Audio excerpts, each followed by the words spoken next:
A bombardment on a scale Israel has rarely felt. The numbers vast, the missiles advanced, the damage devastating. 3 a.m. in South Tel Aviv, the night air saturated with confusion, panic and concrete dust. Iran promised retaliation. This is it.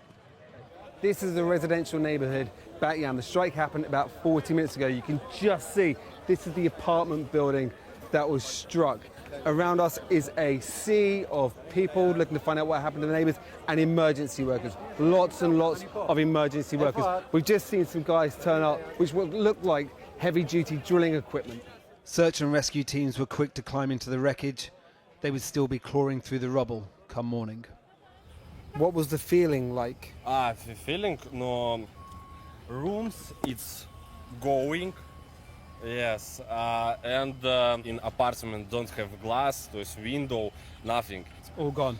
All, yes, in all built. Yeah. But it's So on the side of the building, all of the glass and everything came off the front. 6 people died in this strike, including 2 children. 4 more died in another missile attack, and more than 200 people were injured. Morning light revealed the true scale of the destruction.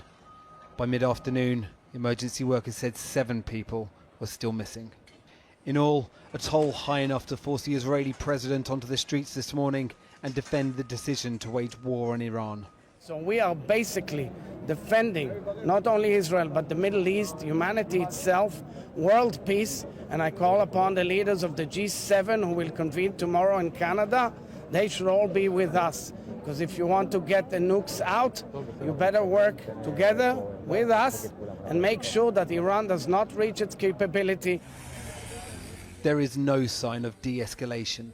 Israel carried out a 3rd night of bombing raids last night. Fighter jets attacked at least 80 targets in Tehran overnight, including on the Iranian Ministry of Defense. In Gaza, the worry isn't just bombs or bullets, it's sustenance. Cowering beneath gunfire, Palestinians on Friday hoping for aid at a Gaza Humanitarian Foundation site near Rafah. Locals say they were fired by the Israeli Defense Force. We have asked the IDF for comment, but they are yet to get back to us. The Gazan health authorities say 8 people were killed at another GHF site this morning. Israel is now fighting a war on 2 fronts, conflict that only seems to be growing.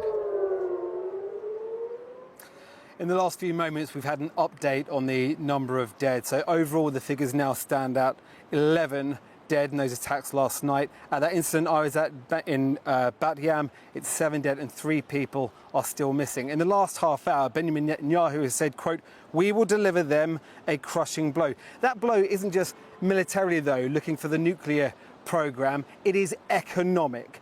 2 oil refineries in Iran were hit last night.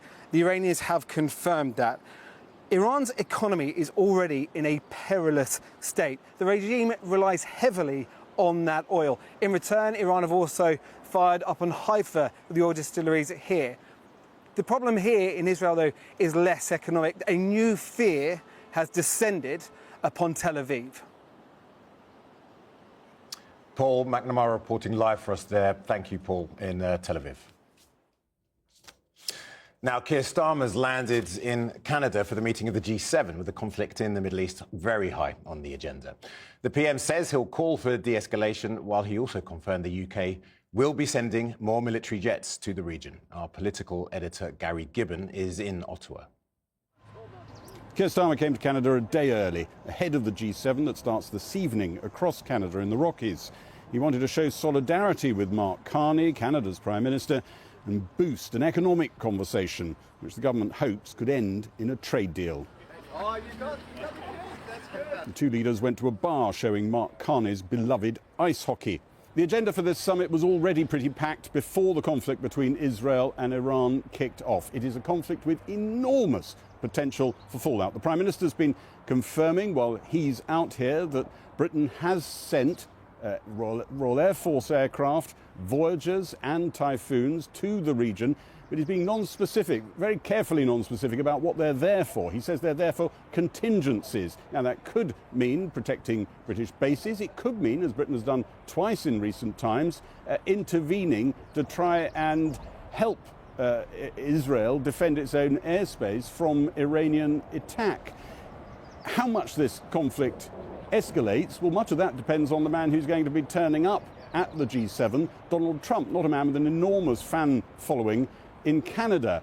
Ukraine was already on the agenda for this summit, and President Zelensky is expected to turn up. Tariffs also part of the conversation here.